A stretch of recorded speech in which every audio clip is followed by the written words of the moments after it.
பேருக்கு முன்னாடி தனியாக நம்ம கிட்ட ஒரு மைக்கு கொடுத்துட்டா அந்த குழந்தைங்க எப்படி பயம் இல்லாம பேசுவாங்க. அதுக்கு சின்ன வயசுலேயே நம்ம என்ன பண்ணணும், பழக்கப்படுத்தணும். நாங்களே கண்ணார பார்த்துருக்கோம். சின்ன காயத்ரி உங்களுக்கே தெரியும், அவளை தனியா கேட்டால் நல்லா சொல்லுவாங்க. மைக்கு கொடுத்துட்டு பேச சொன்னா அப்படியே அழுகுறா, பேசவே மாட்டேன்றா. தனியா சொல்ல மாட்டா சொல்றா. இன்னைக்கு யாரும் இல்லை, நாங்கள் மட்டும்தான் இருக்கோம். அதுவே 2-3 ப்ராக்டிஸ் போனதுக்கு அப்புறம் 3ஆவது கிளாஸ்ல நல்லா பேச ஆரம்பிச்சிட்டோம். உங்களுக்கு கூட நாங்கள் வீடியோ போட்டிருந்தோம், ஃபோனில் குரூப்ல போட்டு பார்த்தீங்களா? நல்ல ஒரு சிறப்பான ஒரு ஆக்டிவிட்டி இருக்கு. இப்போ அந்த ஸ்பீக் ஃபார் எ மினிட் அந்த ஆக்டிவிட்டிக்காக 1ஆம் வகுப்பு மாணவர்கள்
அம்மா கேட்கலையா?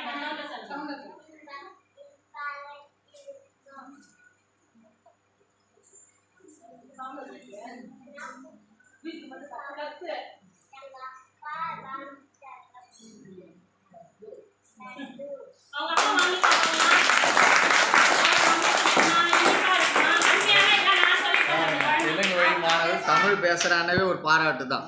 கரெக்டாக இல்லையா? வீட்டில் தெலுங்கு பேசுகிற குழந்தைங்க தமிழ் பேசுறதே.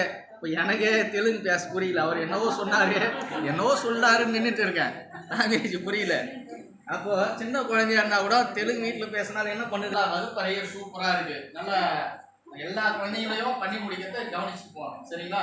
எல்லாம் பாராட்டுங்க. குழந்தைங்களை என்ன செய்யுங்க, நான் பாராட்டினா அவங்களும் ஊக்கமாக இருக்கும். நம்ம கைகளும் என்னவா இருக்கும், சுறுசுறுப்பாக இருக்கும். நம்ம மனதும் சுறுசுறுப்பாக இருக்கும். கை தட்டும் போது என்ன ஆகும், மூளை சுறுசுறுப்பாடி.